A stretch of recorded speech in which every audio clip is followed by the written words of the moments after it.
Thank you all for coming. Last month, a plane carrying Polish President Lech Kaczynski and nearly 100 Polish leaders crashed in Smolensk, Russia. One of the people on that flight was Andrzej Przewoźnik, the co-author of the Katyn exhibit that is now on display in the Russell Senate Office building. He was scheduled to speak today. For him, President Kaczynski, and all those who died in the crash, I would like to ask for a moment of silence.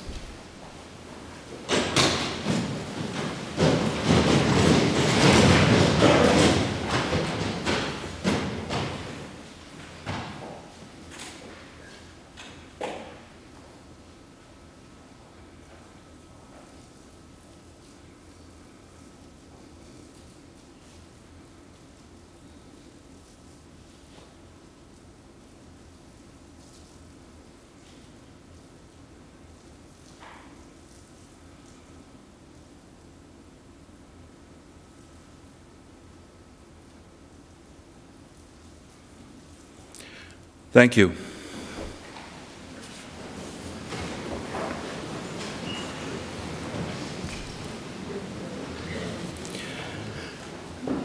"70 years ago, in and around the Katyn forest of Smolensk and in other parts of Russia, the Soviet secret police took thousands of Polish soldiers into the woods and shot them one by one in the back of their heads. The bodies were dumped into mass graves with the intent that their identities and the truth about their murders be buried forever. Joseph Stalin wanted to wipe out Poland's leaders so that he could establish a communist regime in Poland. He succeeded. And for Poland, World War II did not end in 1945. Soviet occupation of Poland continued through the Cold War, and Russian tanks did not leave Poland until after the fall of the Berlin Wall 20 years ago. Stalin covered up the massacre, and Roosevelt and Churchill remained quiet about it because Russia was needed to defeat Nazi Germany. For Poles, Katyn has remained an open wound, a national wound that was covered by mounds of earth and veils of secrecy and lies. 20 years ago, Mikhail Gorbachev and then Boris Yeltsin began slowly pulling back that veil, and they released some of the files about Katyn to historians. Some of those historians from Russia and Poland will be here today. But in recent weeks, there has been a new attitude in Russia. Vladimir Putin attended an observance of the tragedy with Poland's prime minister, and after the plane crash, Russian President Dmitry Medvedev posted some of the Katyn archives on the internet.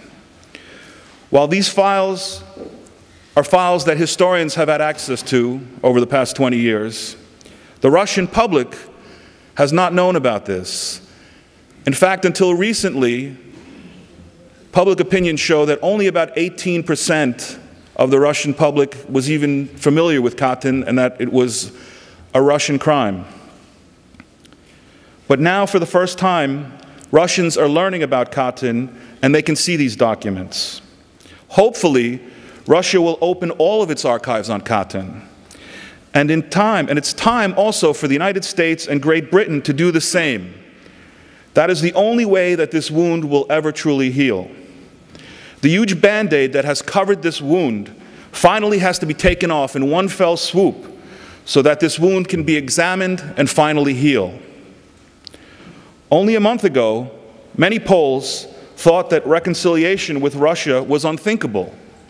But now it seems possible. It won't be easy. The Poles will not trust the Russians overnight.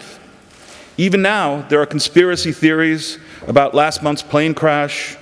But the best way to put these rumors to rest is to make as much information about the crash public as soon as possible.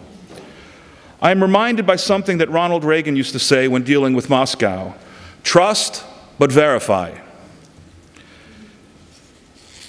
But if the governments of these two countries, Poland and Russia can follow the lead of their peoples, both Slavic nations, then Poland and Russia can learn first to treat each other like good neighbors, and then business partners, and eventually friends. Today, we'll hear from senators, members of the United States Congress, diplomats, professors, and authors.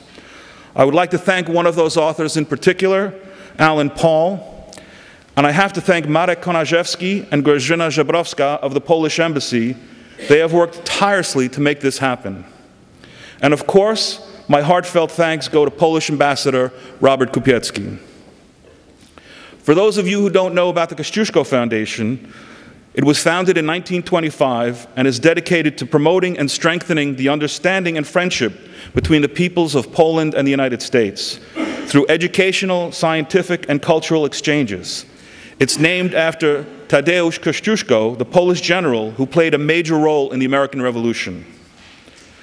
I also have to thank our co-sponsors, the U.S. Helsinki Commission, the Foundation for Polish Science, the Cold War Studies Program at Harvard University, the Memorial Human Rights Protection Center in Moscow, and the Council to Preserve the Memory of Combat and Martyrdom, which has prepared the exhibit that is now in the Senate office building.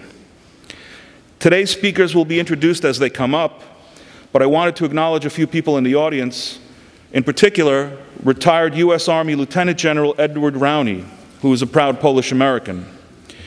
We also have representatives from the Polish American Congress, the American Council of Polish Cultural Organizations, and the National Katyn Memorial Fund, as well as many other Polish organizations.